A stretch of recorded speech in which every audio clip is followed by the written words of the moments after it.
Seterusnya, kita bersama Ustazah Nakia. Assalamualaikum Ustazah Nakia. Ustazah sihat? Alhamdulillah sihat. Manakah Ustazah antara cikgu-cikgu yang pergi ke Jepun? Okay. Kami sangat teruja nak tanya Ustazah beberapa soalan. Okay. Soalan pertama, apakah motivasi utama Ustazah untuk sertai program pertukaran pelajar ke Fukuoka, Jepun? Sebelum Ustazah mengetahui tahu tentang program Fukuoka ni, Ustazah yang teruja, yang masih motivasi Ustazah nak pergi ke sana adalah untuk mengetahui tentang bagaimana keadaan-keadaan atau situasi sekolah-sekolah di Jepun tu. Sebab kita nak kenal lah bagaimana pendidikan di sana, bagaimana cara pengurusannya. Jadi itu yang menyebabkan motivasi Ustazah nak pergi sangat ke Fukuoka. Okey. Seterusnya, apakah pengalaman paling bermakna yang Ustazah lalui sepanjang berada di Jepun dan kenapa dia beri kesan kepada Ustazah? Kalau tanya pengalaman, memang rasa macam terlalu banyak pengalaman yang Ustazah dapat di sana. Okey, antara pengalamannya yang kita ingat sampai sekarang kan, dari segi dia punya disiplin. Okey, orang Jepun ni dia sangat menjaga disiplin masa, kemudian kebersihan. Kalau dekat Jepun ni kita memang tak nampak lah sampah. Sampah-sampah ni memang susah dan dia cara pembuangan sampah pun berbeza. Dia tak ada sampai berbau, dia mengasingkan sampah-sampah tersebut daripada kecil sampai dah besar, itu yang mereka buat. Kemudian persekitaran yang selesa, aman, maksudnya yang tenang. Fukuoka ni dia ada tempat yang dia tak sibuk. Dia macam tenang je kita pergi kan. Lepas tu kalau dari segi di sekolah pula, dia bawa benda dia bukan di luar saja. Sampailah ke sekolah pun memang mereka ni jadi latih. Setiap kelas tu kalau kita lihat mereka lebih kepada fasilitis. Fasilitis dia memang lengkap. Mesti ada tong sampah pun bukannya satu tong sampah. Dia memang dah siap asing. Jadi bila daripada sekolah pun dia dah ajar, jadi bila mereka keluar dari sekolah pun mereka menggunakan macam tu. Kalau jumpa sampah di tepi tu, mereka akan masukkan kocek. Setiap kocek mereka atau beg mereka ada plastik sampah. So mereka tak akan buang. Walaupun negara dia adalah negara yang susah nak cari tong sampah. Tapi sangat bersih dan dia bersih dan segar. Itu yang menyebabkan kesan Ustazah, maksudnya walaupun mereka tu berada bukanlah negara Islam, tapi mereka sangat menjaga kebersihan dan mereka dari segi akhlak budi, akhlak mereka pun, adab mereka memang sangat baik dan teratur. Dia masih saling menghormati. Seterusnya, apakah perkara baru yang Ustazah pelajari di Jepun dan Ustazah nak bawa pulang ke sini supaya kami semua amalkan di sekolah? Okay.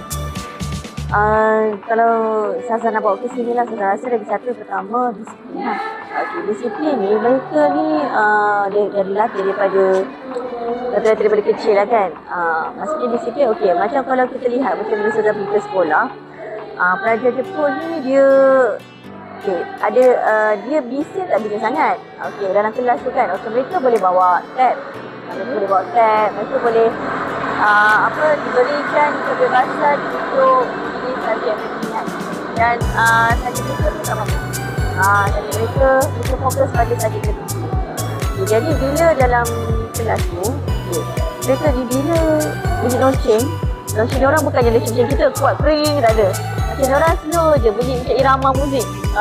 Tapi macam mereka tu bila bunyi lonceng je, mereka dah beragak dah. Semua duduk tempat masing-masing.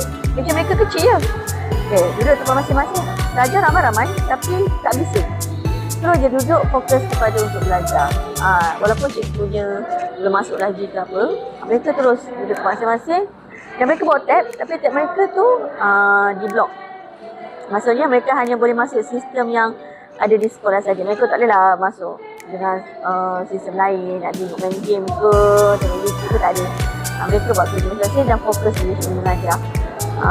Kemudian dari segi kebersihan itu memang tak benar. Maksudnya mereka ni tidak mengharapkan cleaner untuk membersihkan kawasan sekolah. Mereka sendiri yang memang pelajar sendiri yang akan mengutip sampah-sampah tu. Dan mereka tak ada debu-debu. Kemudian negara mereka ni, mereka tak banyak menggunakan air. Tapi tak ada bau-bau yang tidak menyenangkan. Maksudnya okey je bau dia. Mungkin sistem je lah bagi Ustazah dia bagus. Jadi walaupun tak menggunakan banyak air, tapi mereka ni tandas mereka licin kering je. Jadi Ustazah rasa yang bawa ke sekolah ni adalah dari segi kebersihan dengan disiplin masa. Disiplin pelajar-pelajar ni untuk supaya bila datang belajar. Okey, soalan terakhir. Bagaimanakah pengalaman ini mengubah perspektif Ustazah terhadap pendidikan dan peranan Ustazah sebagai seorang guru? Okey, bagi Ustazah, sebenarnya kita tak boleh kata tab tu akan menyebabkan kita tak belajar. Maksudnya digital kan, maksudnya sebenarnya apa pun dia lebih kepada individu. Kalau seseorang tu dia dah dilatih untuk bahawa ilmu tu penting, belajar tu penting, disiplin tu dalam menghormati seseorang tu penting, maka depan mata pun kalau benda tu ada, orang kata ada tab ke, ada handset ke, benda tu akan jadi boleh membantu kita untuk cari maklumat yang menyebabkan kita boleh tahu tentang perkara yang kita nak belajar. Jadi sebenarnya digital ni tidak boleh meratakan pelajar tu kalau mengikut pada tempatnya. Kemudian kalau kita ni dah lihat benda kecil tentang disiplin, tentang adab, tentang kebersihan, kita dah biasakan buat satu benda tu dekat tempat kita, InsyaAllah benda tu masing-masing ambil tanggungjawab masing-masing. InsyaAllah dia akan semua boleh buat dalam sama sendiri tanpa mengharapkan orang lain. Maksudnya mereka tak ada percaya diri. Semua bekerjasama untuk membuatkan pelajaran tu sentiasa kondusif, bersih, disiplin baik, adab bagus. Jadi benda tu semua kena masing-masing lah dia punya ni. Jadi saya nak bawa ke sekolah ni bahawa kita apa-apa disiplin, kebersihan kena seiring supaya kita dapat apa yang kita nak untuk menjadikan seorang pelajar yang maju, yang ada ilmu dan bersama adab pun. Terima kasih Ustazah atas masa yang Ustazah luangkan untuk jawab soalan-soalan saya. Terima kasih Ustazah. Sama. Okey, bye.